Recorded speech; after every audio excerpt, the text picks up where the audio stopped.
Welcome to Readers of the Lost Art with your presenter, Dr. Paul Anthony Taylor, a recovering academic.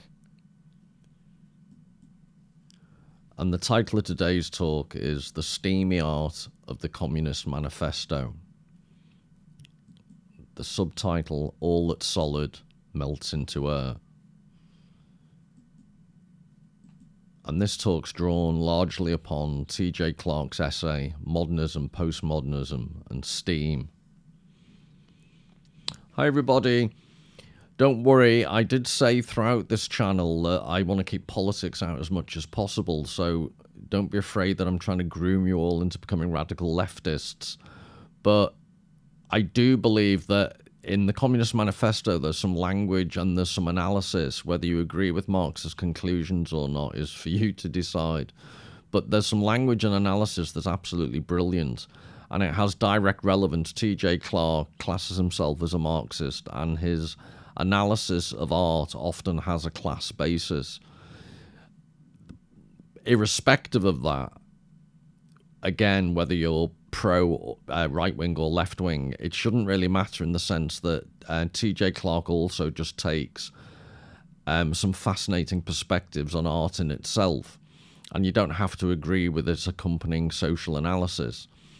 But this idea that all that's solid melts into air, which I'll give you the context from which that quote comes, it's a beautiful description of the changes that modernity brought to society, and we'll see as we go along the direct relevance of that to art.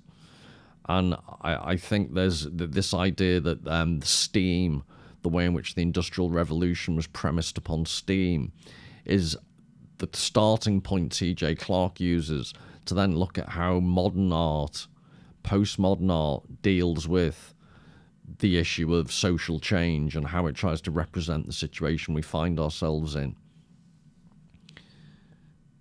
So I just want to read you a poem that T.J. Clarke starts his essay with from Yeats,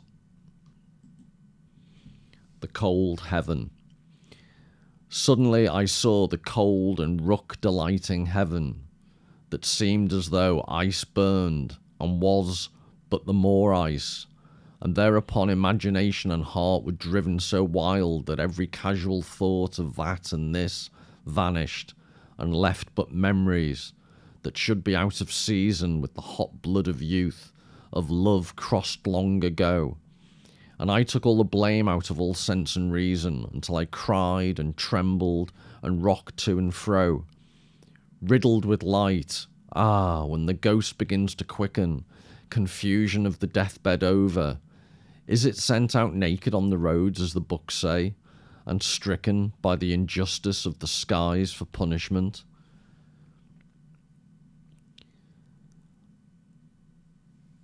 Now that's, Yeats is not, I've said it before and I'll say it again, not the cheeriest of poets.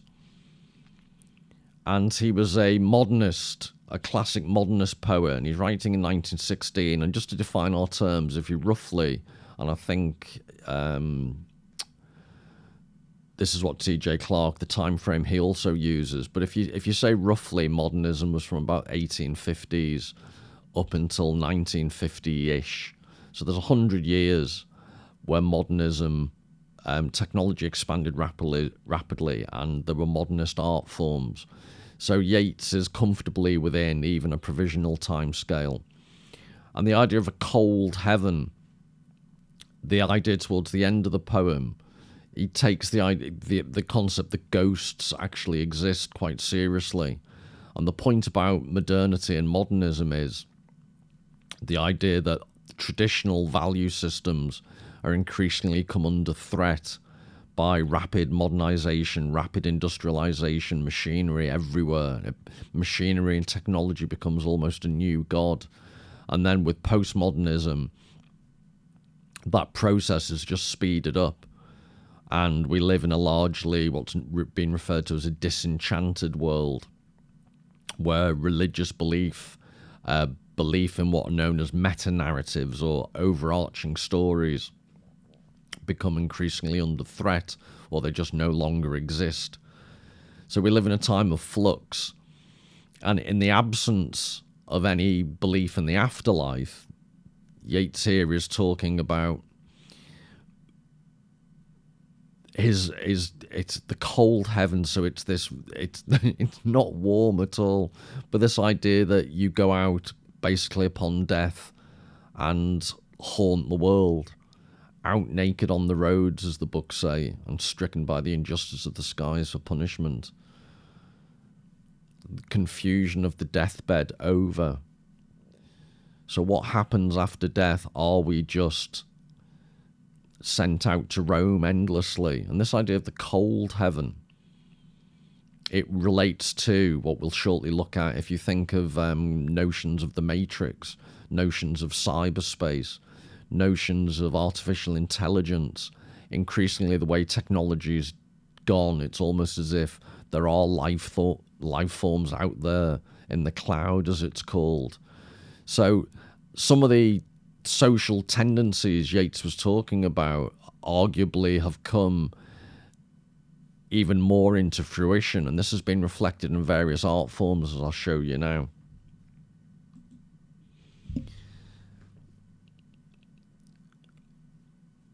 And great, in the very first overhead I've got a typo there. It should be Tony Aursler, so Aursler. So apologies to Tony. And he had this, the influence machine is that what this it's like I'm struggling to explain it, because it's a art form that makes use of very novel presentational techniques. So this is a projection.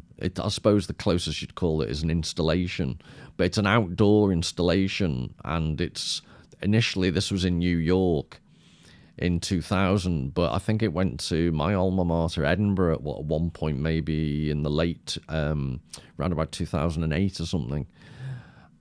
And as you can see, this is a face reflected upon a tree. So they use things like trees, buildings, and they try and get an interaction between nature and an urban setting. And also, as you'll see in a second, they also use techniques like making reflections, projected reflections onto smoke. So you have this ghostly appearance. And over the top of this was relayed, these faces would talk. And I think they were linked to, there was a system whereby people could type comments, and the voices would, the faces would mouth those words. Apologies if I've got that wrong, but I seem to remember that. So it's quite spectral. Talk about a cold heaven. This is Aursler's approach to, in a world of very advanced technology, what's our notion of spirituality? And you can see, and Clarke in his essay argues, whether you follow him or not, he suggests that whereas Yeats's poem treats the concept of ghost very, very seriously, there's a sense in which Aursler's approach turns it into more of a spectacle. So it's maybe like a bit like horror films, that when you watch horror films, ironically, in order not to be genuinely scared about the supernatural. So you feel like you can own it by being scared or stimulated in a controlled fashion. And T.J. Clarke seems to imply that that's what happens in these type of installation performances, that we see the spectral, we see the supernatural, but in a way in which we can enjoy it or experience it as an aesthetic experience.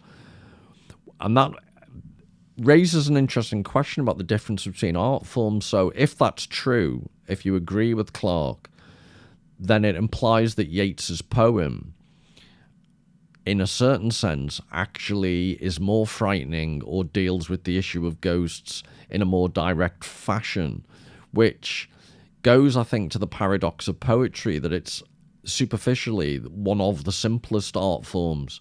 It's just words on a page. But actually, because it involves your active cooperation and your imagination, you're not just receiving images like you are here. Arguably, it has the ability and the power to involve you more directly in profound questions.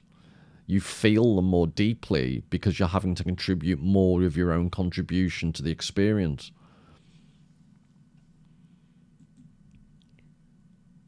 And you can see how the combination of the buildings, the trees, the face, it's very clever. And I'm guessing, I've never seen this in live.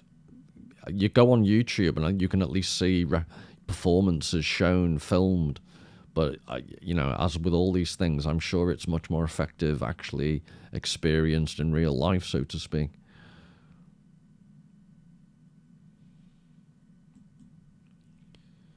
And this is another, so remember the theme from the subtitle, all that's solid melts into air. This was another way in which modern art, conceptual art, tries to deal, arguably, with the way in which lots of social life that was previously solid has melted into air. It's become much more abstract. And one of the ideas we'll pursue as we go along, for example, Marx talks about in feudal times, you knew very well who your boss was. It was Lord of the Manor. And you'd be told in no uncertain terms if you've disobeyed the Lord what the penalty would be. Whereas we live in times where life is more bureaucratic, the processes that control us are much more abstract. So that gets reflected when artists try and deal with the zeitgeist, the spirit of the age, how they feel the social atmosphere is. This is how art has moved. It's like society's control mechanisms and society's bureaucracies. Art itself has found ways to reflect this ever-growing feeling of non-solidity, everything melting. So here we have the steam work for Bellingham is the ironic subtitle of something that's called Untitled by Robert Morris. So here, dive straight into the Communist Manifesto. The bourgeoisie, wherever it has got the upper hand, has put an end to all feudal, patriarchal, idyllic relations. It has pitilessly torn asunder the motley feudal ties that bound man to his natural superiors, and has left remaining no other nexus between man and man than naked self-interest, than callous cash payment. It has drowned the almost heavenly ecstasies of religious fervour, of chivalrous enthusiasm, of Philistine sentimentalism, in the icy water of egotistical calculation. It has resolved personal worth into exchange value. The bourgeoisie has stripped of its halo every occupation hitherto honoured and looked up to with reverent awe. It has converted the physician, the lawyer, the priest, the poet, the man of science into its wage labourers. The bourgeoisie has torn away from the family its sentimental veil, and has reduced the family relation to a mere money relation. Now, you don't, again, just to re-emphasize, I'm not asking you to agree with everything that's associated with Marx, but as an analysis of the overall situation and the profound changes that advanced technology-rich capitalist society has brought to previous societies, A, I just think the language is beautiful, but B, I think the analysis is brilliant. And I'm sure the reviewers, if you've ever worked in a large bureaucracy, in recent years, I would suggest that previously respected professions, so I came from an academic background, and by the time I left, it was just more and more impossible to do a decent job. And if you've ever seen the Terry Gilliam film, Brazil, there's the scene where the plumber, he's like a guerrilla plumber, because the most radical and revolutionary thing you can do in a huge bureaucratic dystopian society in which the film is set is to do a job properly. Is it Robert De Niro? I get confused with all the different actors, but I think it's Robert De Niro is this guerrilla plumber who goes around actually doing a proper job, and that it's quite a funny gag in the film. That is the most revolutionary thing you can truly do. But he's all embracing in his the way he portrays the type of professions that get profoundly changed. So the physician, the lawyer, the priest, the poet, the man of science, everyone is affected. No one is immune to this. And I love this last phrase, and has reduced the family relation to a mere money relation. So yet again, you don't have to be Marxist to agree with that. And that just, I was reading that thinking, Kardashians, everything they do in their family now is being monetized. And on that, I'll go on about it again and again and again. My personal interpretation is Marx's analysis of these things is brilliant. I just profoundly disagree with the conclusions he then drew, whereas other people are perfectly entitled to think his conclusions were good. But I think people like Marx get presented as bogeymen, and it saddens me that people never actually read. They receive so much of this stuff through second or third hand, when I always would be in favour of people engaging with the actual direct primary texts as far as possible. And when you do engage with this, it is beautiful language. I think you'd be crass to say this isn't great language. So he talks about the constant revolutionising of production, uninterrupted disturbance of all social conditions, everlasting uncertainty and agitation distinguish the bourgeois epoch from all earlier ones. All fixed, fast-frozen relations with their train of ancient and venerable prejudices and opinions are swept away. All new-formed ones become antiquated before they can ossify. All that is solid melts into air. All that is holy is profaned, and man is at last compelled to face with sober senses his real conditions of life and his relations with his kind.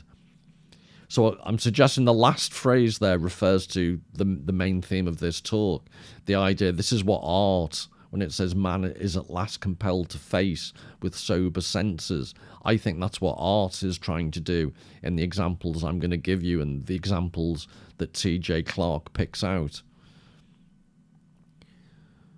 But the earlier, all fixed, fast-frozen relations with their train of ancient and venerable prejudices and opinions are swept away. This rapid change that he's describing, all that's solid melts into air.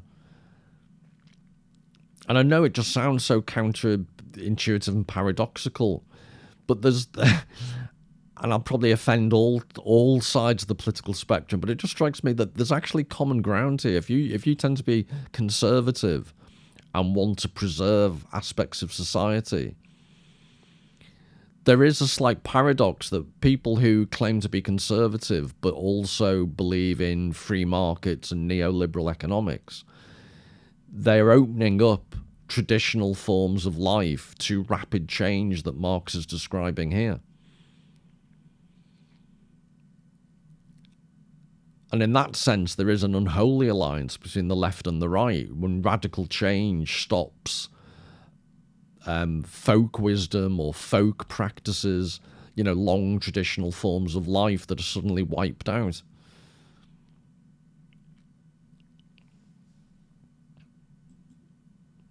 But then this, just to show you that Marx was not, I think often he's quite misrepresented, but he says here, the bourgeoisie during its rule of scarce 100 years has created more massive and more colossal productive forces than have all preceding generations together. So Marx was in no doubt about the power and the achievements of capitalism.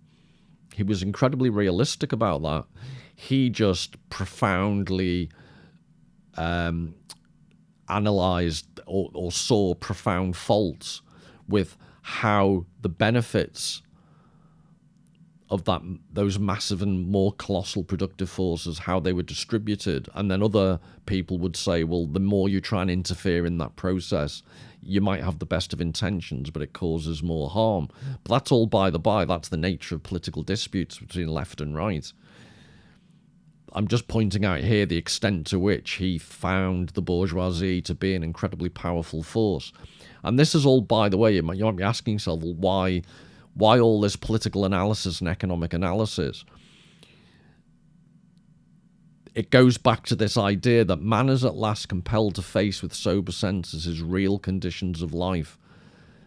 So Marx isn't saying it, but T.J. Clark and others are saying from this Marxist analysis that technological change is so drastic and so fast and so deep-rooted that it actually forces us, through the sheer power of itself, to make us reassess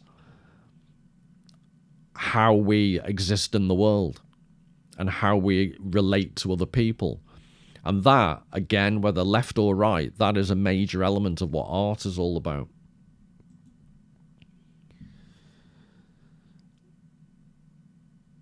So this is a great example. 1844, Turner. And I just think in some ways it's a brilliant visual illustration of everything that Marx was just saying.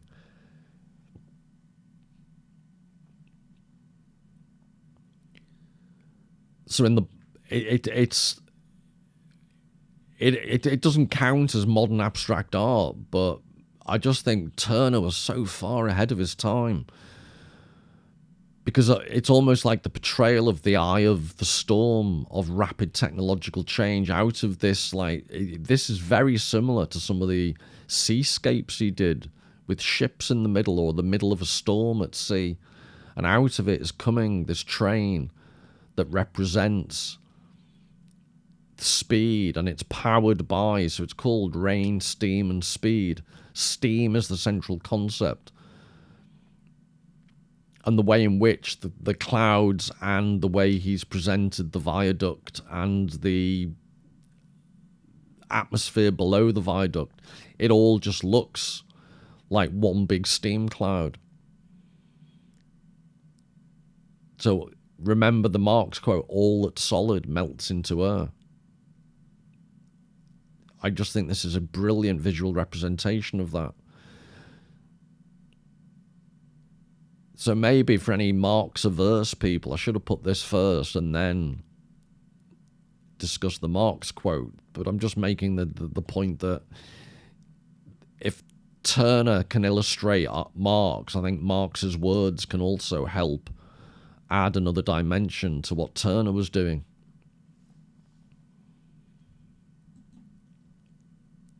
And then there are details in the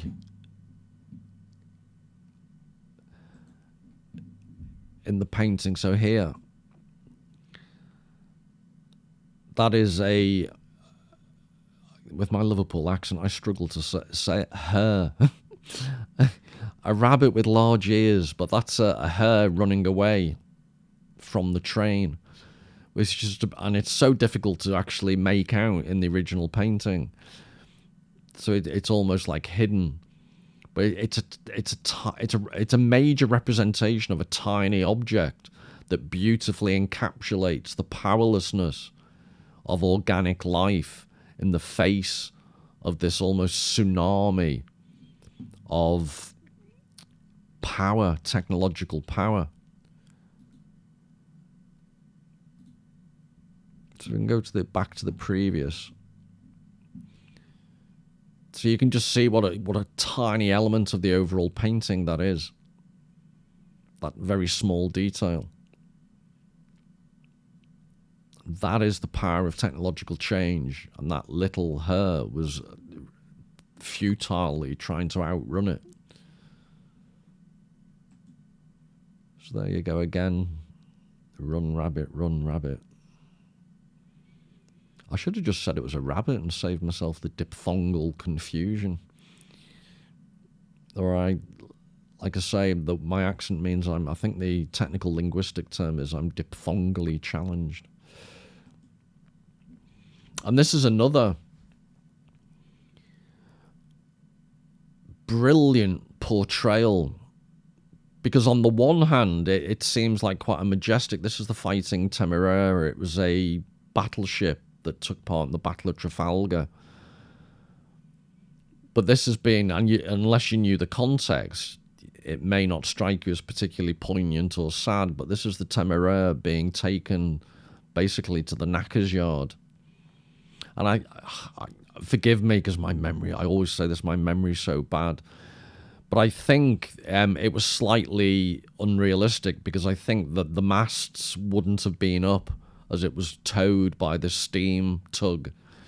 The masts wouldn't have been up. They would have already been taken down. They would have been disassembled. But Turner's kept them for dramatic effect.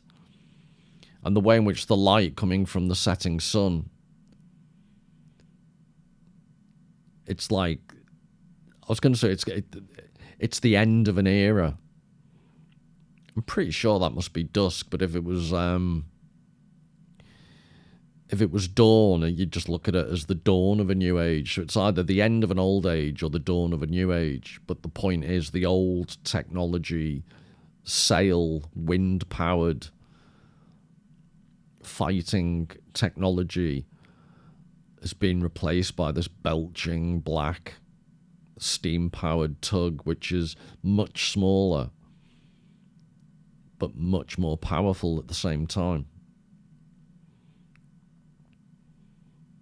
And with that extra information, I just think it suddenly becomes a lot more poignant. And again, I think Turner managed to encapsulate, considering he's mostly classed as he did landscapes and seascapes, and he snuck in these quite profound commentaries upon changing social conditions at the same time.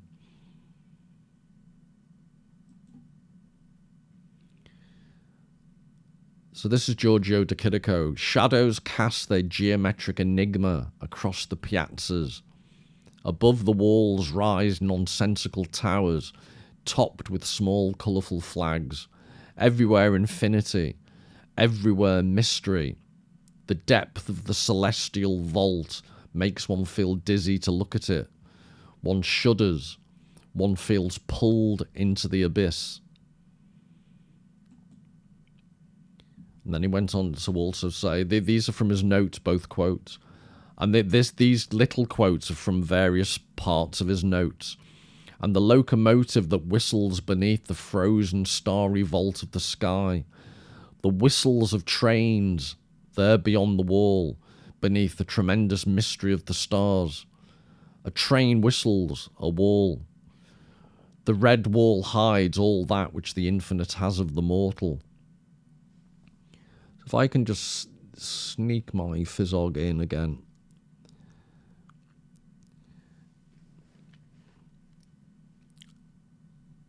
TJ Clark refers to de Chirico, and I've done a video, and I'll keep coming back to de Chirico at various points. So today I won't have time to give loads and loads of detail. But he chooses de Chirico because in lots of de Chirico paintings, he encapsulates, he has steam engines, he has trains, but they're set in this weird, enigmatic, melancholic piazzas that also contain lots of allusions to classical architecture and classical statues. And just as in the previous Turner, you can interpret it as the dawn of a new age or the dusk of an old.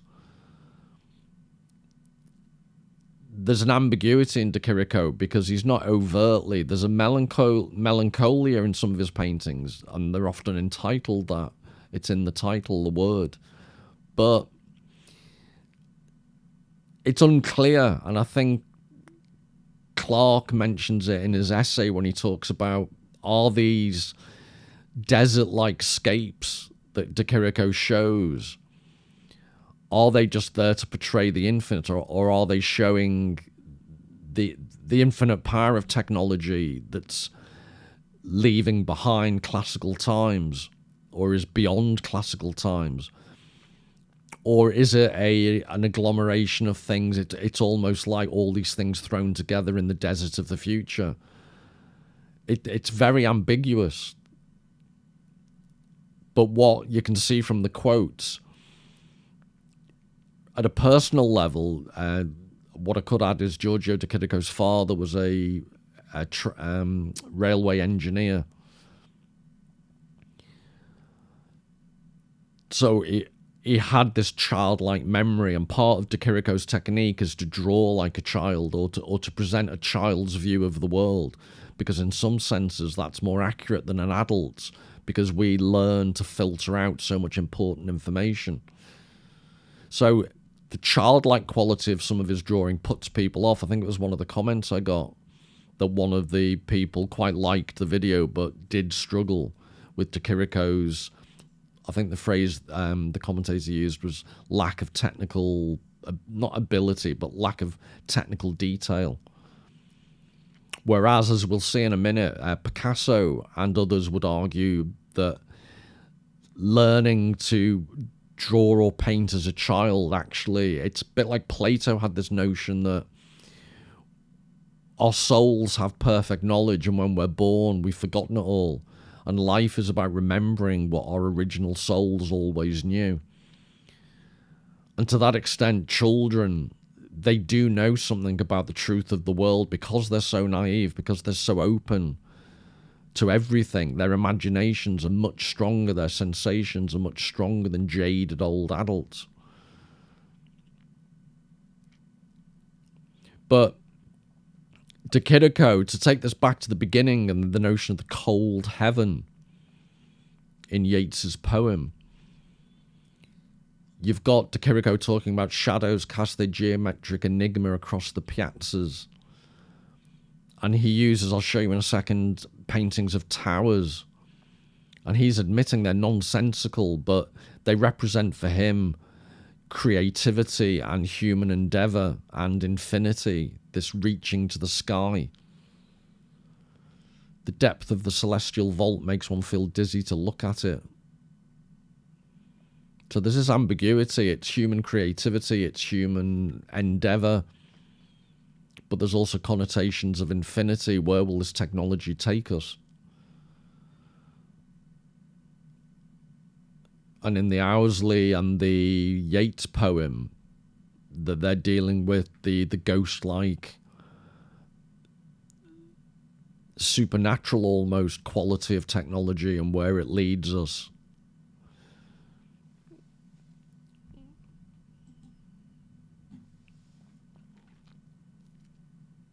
But here you have, and the random, so you've got the torso of the statue and then just a random bunch of bananas.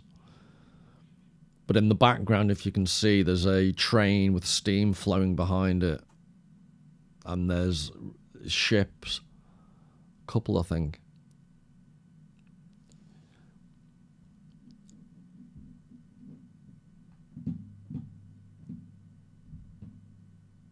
And if I can show you the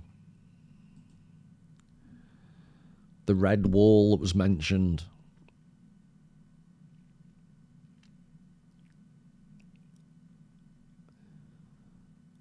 And it's just a constant, I don't know why a red wall. I think it's because, and I think it's mentioned later on by Clark, what's disconcerting about de Chirico's work is the oddness of the shadows. So the shadows seem to have a life of their own. They don't always match the buildings they're supposed to be coming from. And the red wall seems innocuous, but it actually prevents you from seeing the foundations upon which the train... So, you know, is that train on a track? How does that relate to what appears to be ships in the background? Where is the sea in relation to the railway? The red wall introduces all that ambiguity.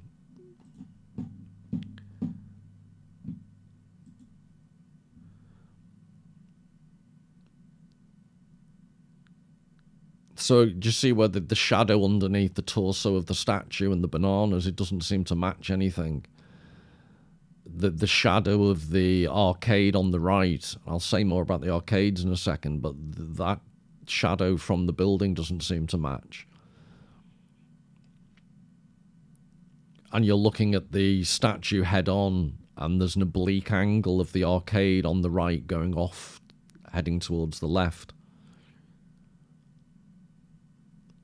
So all the perspective is deliberately quite confusing to make you feel unsettled.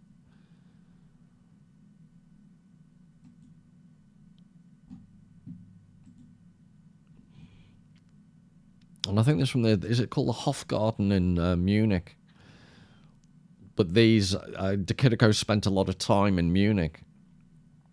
So these would definitely would have had an effect. And the way this particular photograph, the angle it's been taken, you can see the windows at the top. You can't see in, so they take on this blankness that often appears in De Chirico paintings. De Chirico never shows you what's inside a window. They're always closed off to add to the enigma.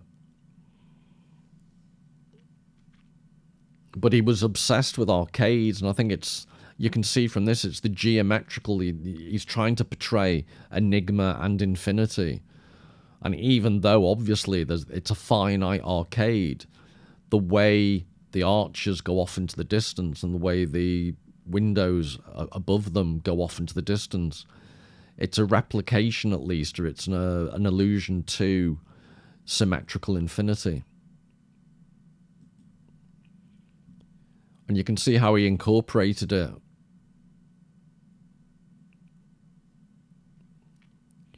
Was this called? I think this was 1913, the Infinity of Lassitude, I think this might have been.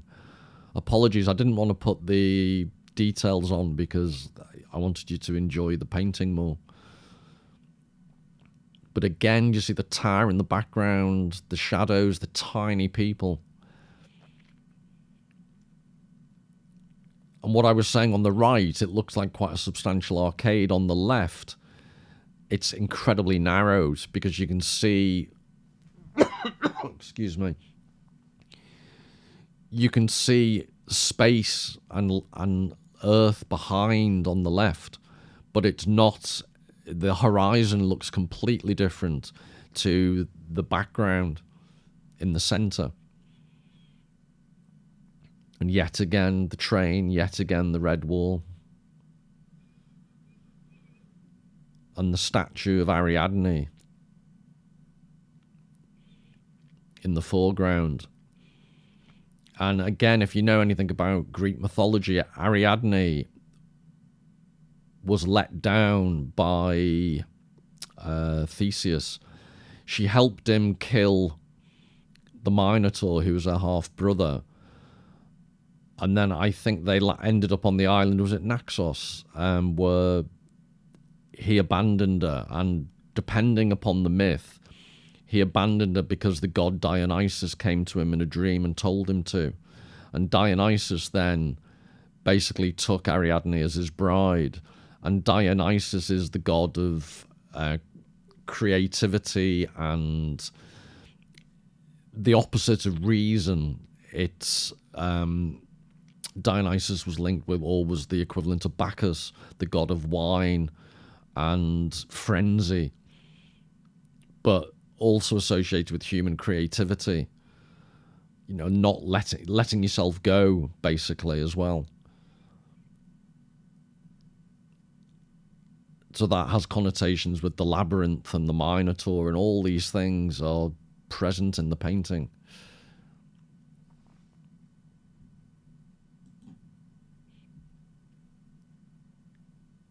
And that's from, I think that was the 1st century BC.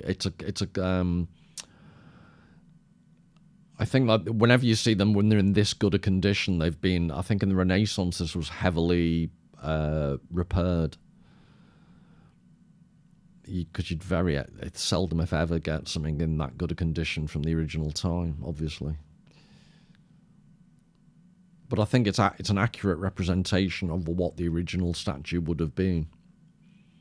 but that's I think is this I think the original of this is at the Uffizi in Florence, and this is the type of statue that De Chirico was influenced by when he's representing them in his paintings.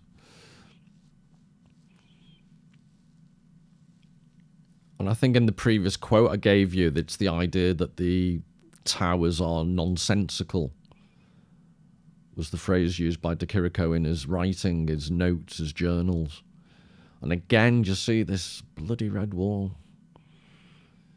So you don't see the base of the tower that's designed to discombobulate you, the tiny little people, so that the sense of the infinity and the weird shape. So there's windows and there's a door right at the top, begging the question, how does anyone ever get in?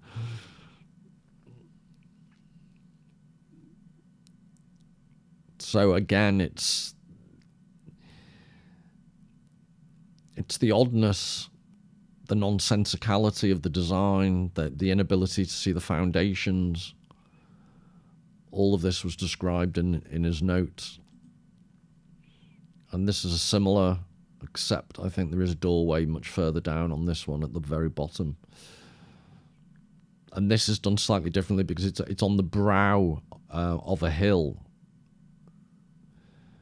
But you can actually see the foundation of the tower. But again, for De Chirico, towers represented this infinite.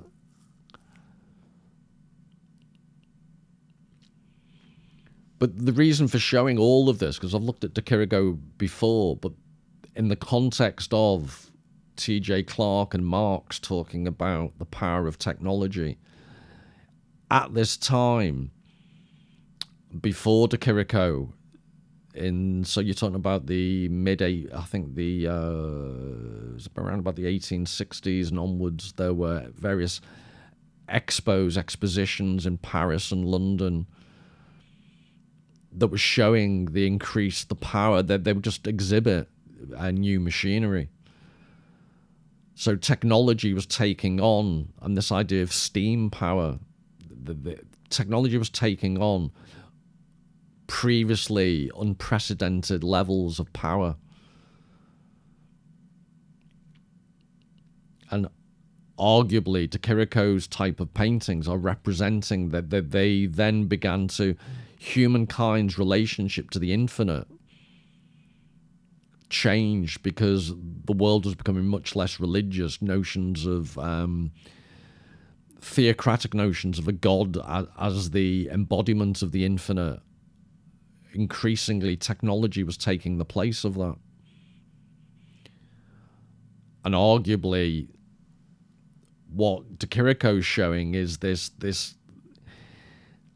the continued presence of the past in this new future that has these infinite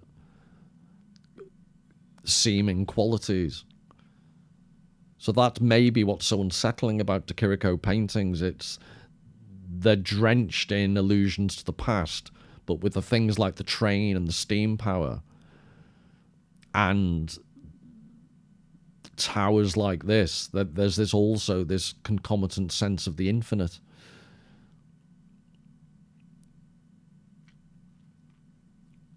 So throughout in classical times, they had a concept of the infinite. And maybe what De Chirico and others, and we'll see in a second, other artists are engaging with, is when the infinite is almost within grasp, in the sense that it's technologically we're on the cusp of, so with things like artificial intelligence is yet another example of, we're entering the realm when the infinite is opening up in a technological sense, just like infinite power. Steam almost promised infinite power from what they were used to in those days. Then we had nuclear power, which offers almost seemingly infinite power. And then you have seemingly infinite information in cyberspace, artificial intelligence. And all these notions of the infinite are being felt and filtered down into society and comes out in art like De Chirico.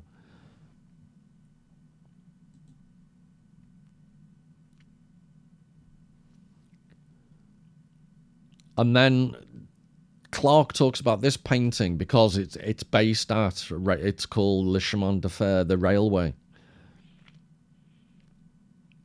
But what's interesting is, and Clark made me think of it in a way I hadn't before, is the role played by the interaction of the steam and the bars. So the steam actually covers up most of the background. That's the railway. But you see hardly any of it because of the steam. And steam is evanescent, steam is ephemeral, steam is by definition temporary. But then you've got the rigidity of the bars. So Clark points out there's only about 3 or 4 yards between the bars and the surface plane of the painting, if you were thinking of it in realistic terms.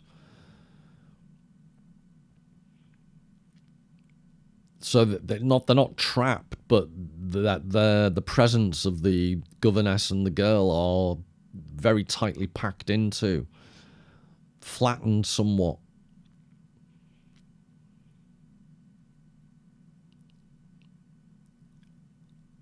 And then Clark points out that the governess has got a finger in a book, so she's looking at us, but her mind, it's quite a vacant look, and we don't see the girl's face at all. She seems to be intrigued by what's going on in the railway station or the railway yard. But the governess is looking at us in this vacant way, and the fact her finger is marking a place in the book implies that she has her own absent-minded dream world, or she's engaged, she's lost in the book. And then Clark didn't say this, and I'm just thinking out loud, so if it's a daft idea, don't shout at me, but the puppy, I'd never really thought of the significance of the puppy before, even if there is one. But the more I've thought about it, the one thing about dogs is that they're blessed with living in the moment.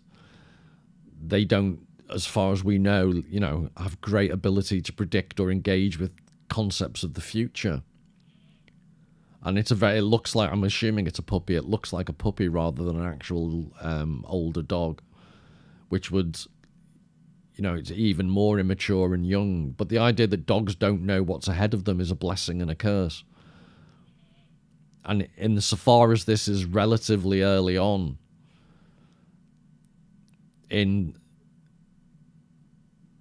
it's not relatively early on in the Industrial Revolution, but it's just before, arguably, technology takes off even more. So I think the first daguerreotypes, the earliest photographs are in the 1848, was it? In a few decades later, you'll have cinema arriving.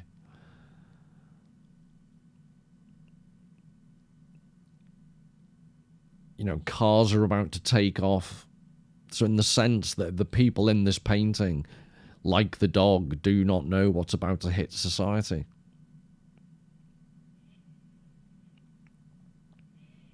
And remember the regularity of the bars, because that's relevant later on in some of the other stuff we look at.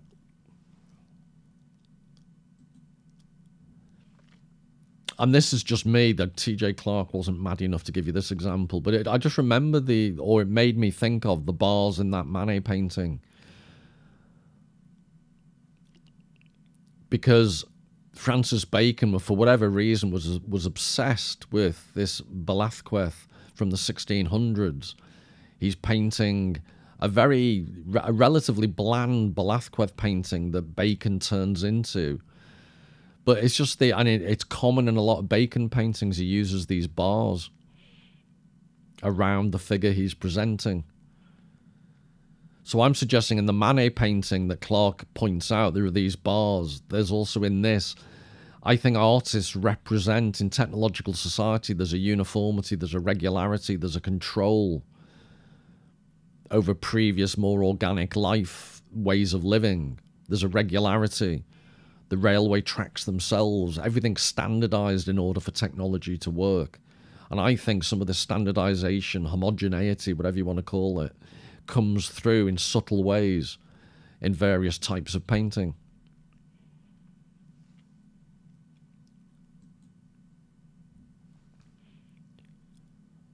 And then to develop this, as Clark does use this as an example, he's talking about the flatness that begins to appear in the Manet painting.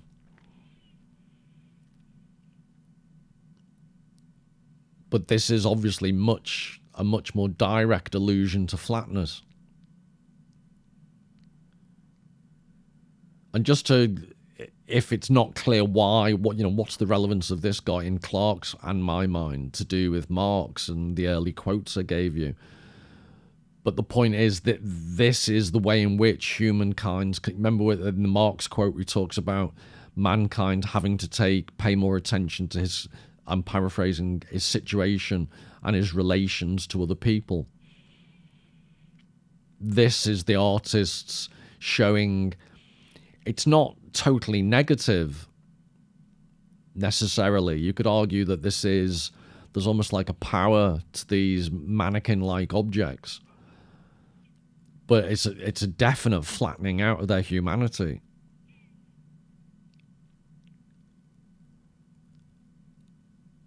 And again, arguably, this is representative. This is an artistic representation of some of the new pressures that exist in a technological society, where regularity, flattening of effect is a phrase used by Frederick Jameson when he talks about the cultural logic of postmodernism. Things have less affect, A-F-F-E-C-T. And in a future video, I'll compare and contrast. There's Van Gogh paintings of peasant boots that philosophers like Martin Heidegger talk about as representative of peasant lifestyle and a richness of being in touch with the earth. And they can be contrasted, people like Jameson contrast them with Andy Warhol's diamond dust shoes that look like a photographic negative. And this is somewhere in between. This isn't a cold photographic negative, but these are people reduced to almost silhouette, a mannequin crossed with a silhouette. But somehow I'd suggest not that depressing because of the bright colours and the idea that it's a representation of sportsmen. So there's an action aspect. So it's not life denying. It's not claiming. It's not dehumanizing. It is partly, and then it isn't. And again, this is the ambiguity in a technological society. Human beings have more available power to them, but also they're slightly dehumanized, and this is the constant tension that arguably comes out in art like this. That I think people interpret this in different ways. You can see it as a very negative, dehumanizing portrayal, or at the time, I think in Soviet times you had to be careful, but it's arguably also encapsulating the idea of the collective. And the lack of individuality would potentially be seen as a good thing.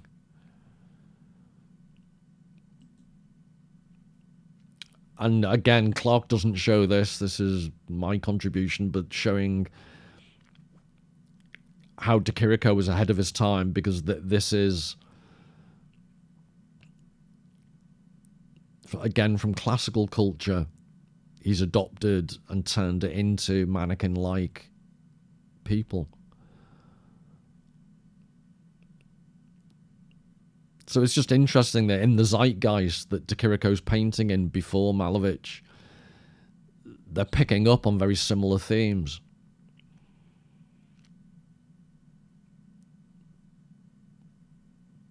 The way in which, these are not representational figures of readily obvious human beings. These are human beings that have been altered, flattened, and turned into more inanimate creatures.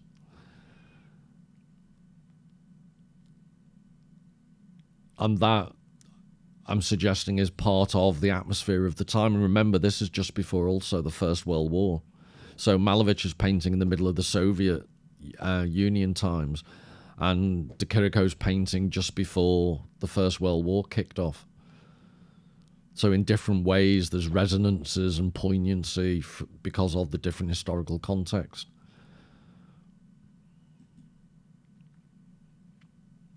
But just to show you in turn where de Chirico got his influence,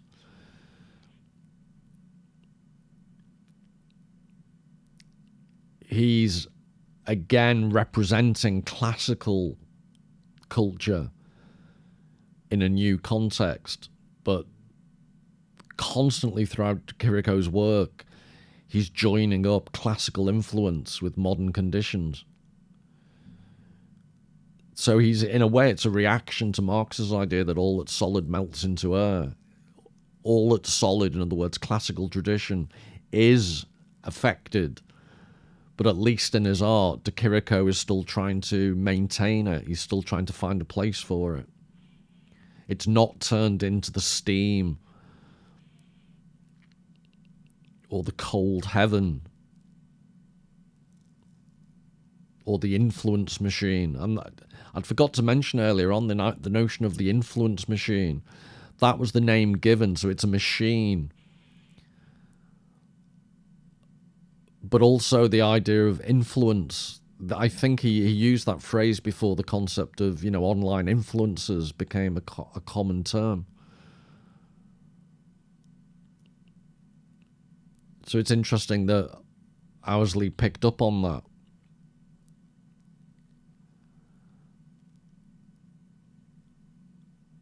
But this is a much more classical influence.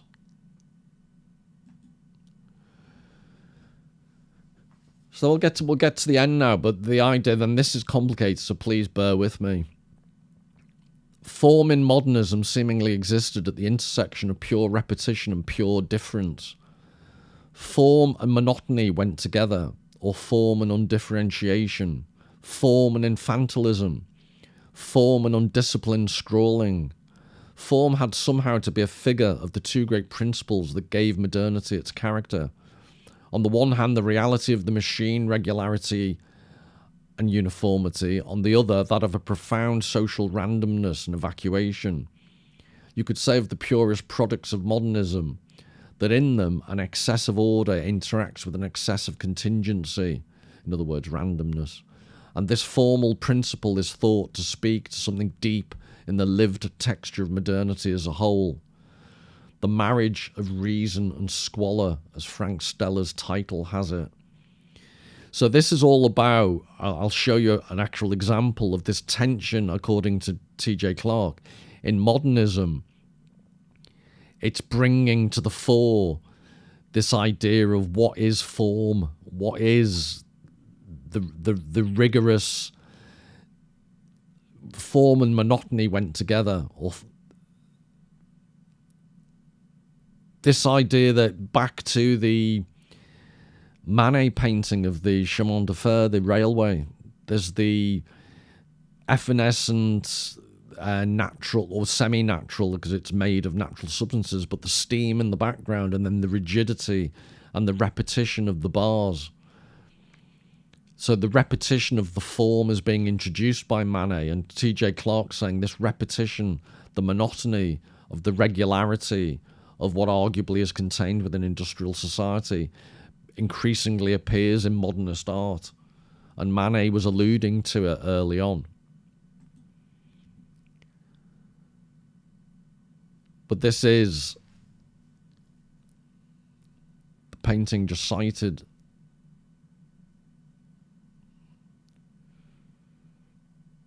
And it was called, I think they're called the Black Series.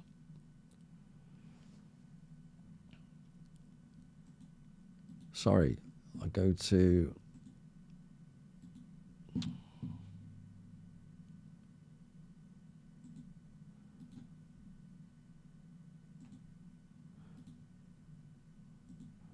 Sorry, I wanted to go back. Yeah, the marriage of reason and squalor.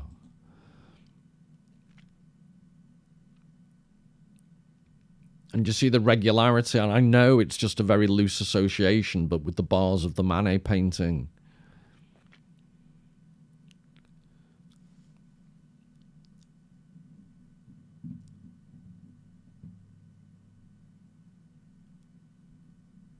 But if I take you into how he did this technically, was he used, I think it was house paint, and he painted lines, and the white isn't paint, the white is just what's left of the canvas that isn't covered. And when you're looking closely, there's differences because he hasn't painted in perfect lines, but you can't see that immediately because he's used almost domestic paint, not oil paint that would have, you know, it's almost like an artistic technique. It would have irregularities and it would have a texture to it. Whereas he's used much less idiosyncratic, much more standardized paint. And the lines are, but he's represented completely standardized lines, except they're not. Because when you actually look up close, there's irregularities. And this is one of the paradoxes and contradictions. He's tried to provide, and I think he quipped once that what you see is what you see. He was trying to get away from the idea that painting had to represent something. So he's trying to be non-representational, but and I could have told him this, that's always going to be slightly self-contradictory, because it will appear in ways you can't control. So yes, he's showing regularity, yes, he's showing complete monotony, but within that monotony, he's betrayed his artistic touch because it's not perfectly done. So in the guise of trying as hard as he can not to be figurative, he's betrayed little traces of the artistic endeavour. And it reminds me, I always forget the name, but is it Epimenides, I think, was the... In 600 BC, there was a philosopher from Crete, and he introduced the famous Cretan paradox. Or he said, all Cretans are liars. I think it was from Knossos on the island of Crete. And he said, all Cretans are liars, but because he was Cretan, the point is you can't believe what he's just said. So you get caught in this eternal bind. So can he ever tell the truth or can you disentangle the truth? Because to believe what he's said is overridden by the fact he's admitted he's from Crete. And it just reminded me of this in the sense that,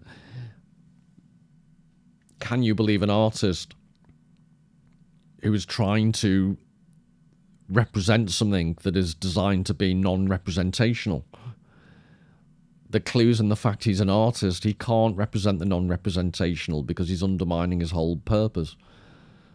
It just reminds me of that, you know, all Cretans are liars, for what it's worth.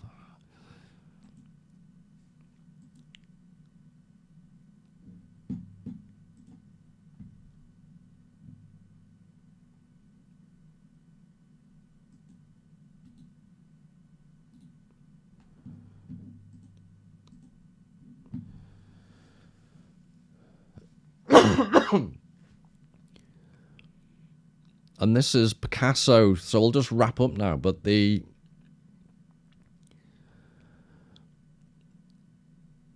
what T.J. Clarke draws from this is, that, again, going back to the Manet painting and the flatness and the role played by the bars, this is Picasso engaging directly with that concept of flatness. And Clarke points out how disorientating it is, and he picks up on the vertical strip of lighter paint on the right. He says that helps ground the painting, but you're still left, it's indeterminate. So what's the relationship of the two horizontal bars going across? Is that some type of horizon? And to what extent is that white equilateral shape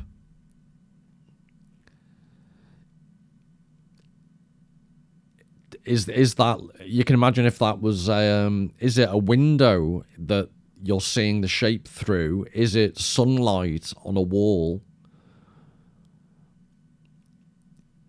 Is it some type of transparency that you're seeing that face, that figure through? It's unclear. It's deliberately ambiguous. sorry, I can't think I called it equilateral, quadrilateral. Is the quadrilateral to be understood, for instance, as floating forward from the yellowed strip at the right, as if it were part of the surface of a window hit by light, through which the face was visible for an instant? Or is it somewhere back from the picture plane, back from the tangible strip at the side, in an outside of some sort, in the darkness and placelessness signalled so tersely by the grey surrounding the white?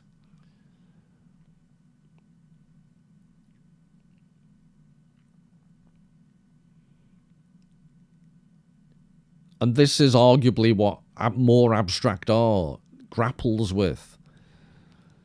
The way in which in a modern technological society we're surrounded with many more products, we have more control over the world around us, but somehow life also seems flatter.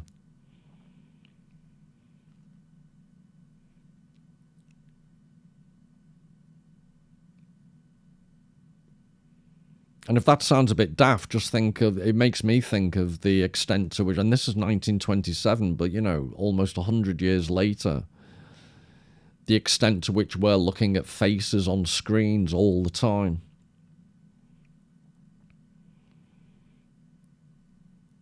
And this makes me personally, I maybe need to go and get some psychoanalysis, but this makes me think of the simultaneous flatness of images that we see on screens all the time and the way they're framed. And it's an artificial depth that we're seeing.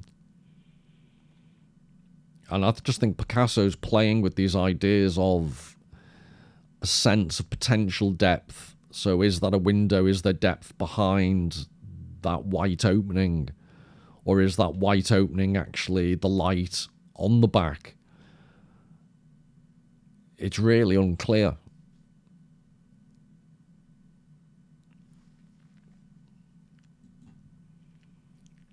And I don't think he proves it, but Clark wonders, I think, whether this picture by Matisse influenced the line, the yellow line, vertical stripe in the previous Picasso painting.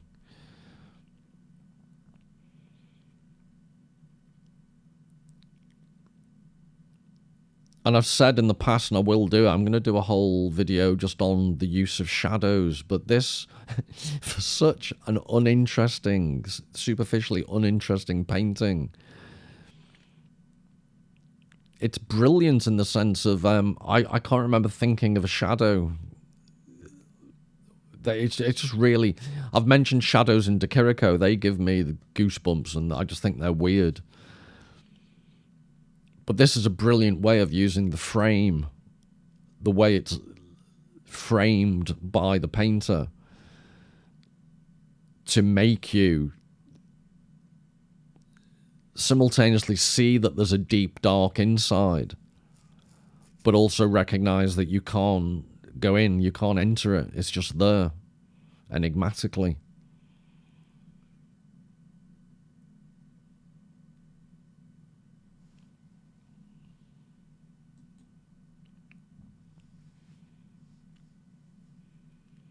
And for those that thought, or those that you who haven't seen things like Mademoiselle d'Avignon, that Picasso couldn't draw or paint normally,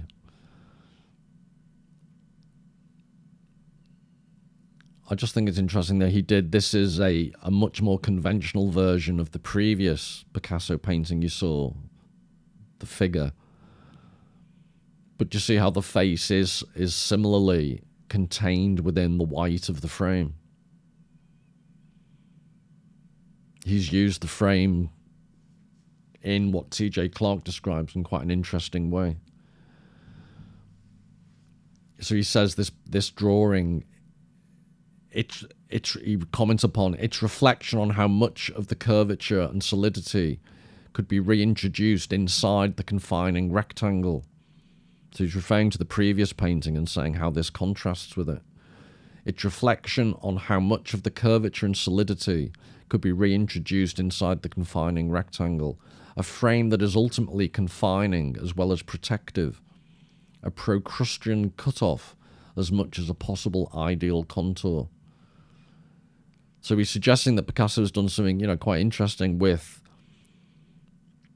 the previous ambiguity of the frame in the more abstract painting, and this is a much more, he's filled it out with a human face, and you get a different idea, or he fleshes out what he's trying to say about the role of framing.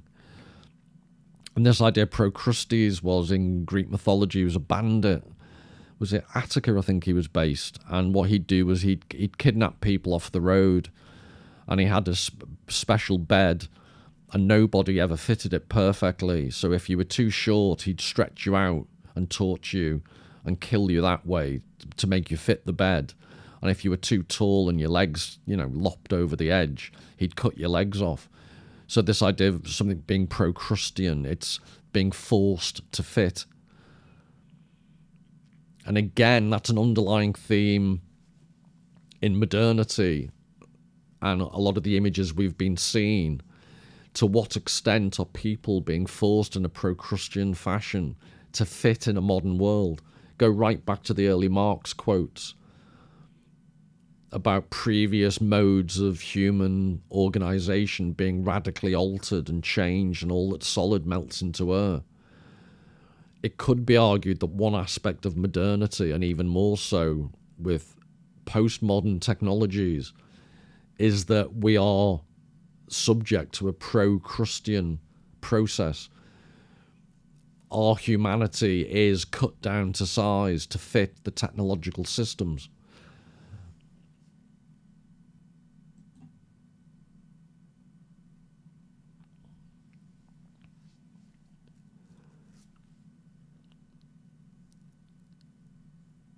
And again, this is quite ambiguous, but this is Malevich again.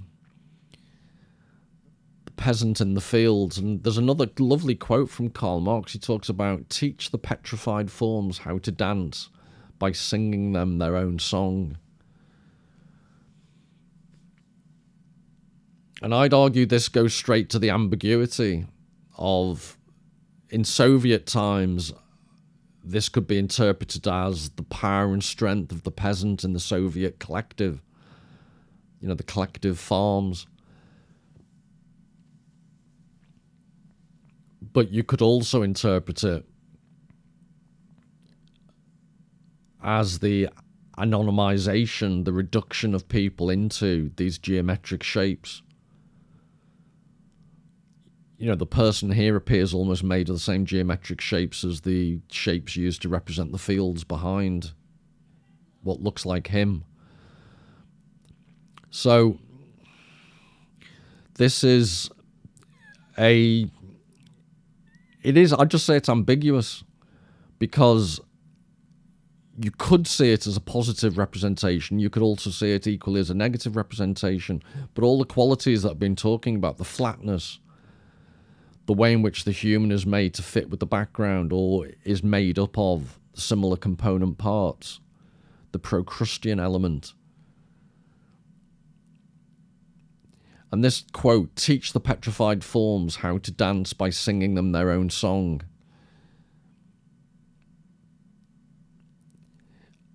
I think T.J. Clark identifies this quote. He identifies it, not me, and he identifies it. And my interpretation of how he explains it is that you can use, what art does is take the inner logic of a society it finds itself within, and it represents it. And that it can reinforce in a way that's perceived to be positive, or it can be seen as satirical or parodic, depending upon your sensitivity to the image you're seeing.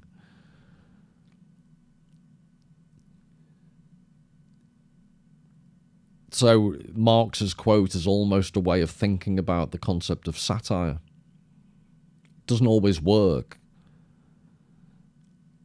because the question is how easily is a satire or a parody co-opted back by the system that you're trying to satirize. You, the artist, or you, the person trying to object to the system, aren't always in control of how your satire is received.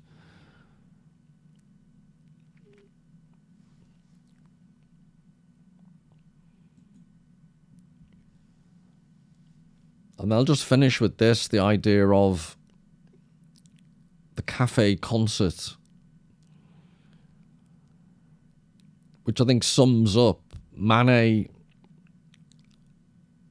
is portraying within this new type of society that was arising in Paris at the time, commodities like they'd never been seen before, electric lights, people going out in public and interacting the different classes like they never had before. All of this is going on, but the woman on the left is cut off. There's a line running right down, talk about Procrustean, and the absent look. She's in the middle of plenty, she's in the middle of all this sociality, but the implication is there's something missing, she's lost, absent-minded. And that is the eternal tension, arguably, of modernity and increasingly postmodernity. The possibilities that weren't there before, the breaking down of previous social structures, all that's solid melts into air. But also, the negative consequences of that, the alienation, the lack of human interaction,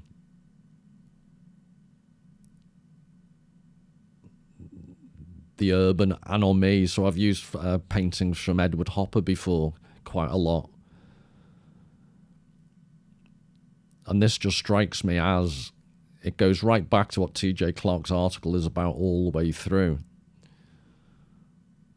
The steam technology allowed rapid industrialization. That introduces, like the bars on the Chemin de Fer, the Manet painting, the rigid predictability, the rigid standardization that type of steam power requires to work. And what artists do is then show some of the human consequences of that. So in a certain sense, she's like the rabbit trapped in the headlights that's running away from the train. She's one of the victims of this massive, rapid technological society. And everything it allows, but also the things that were solid that are now melted into air. Well, I hope you enjoyed that. Till the next time, all the best.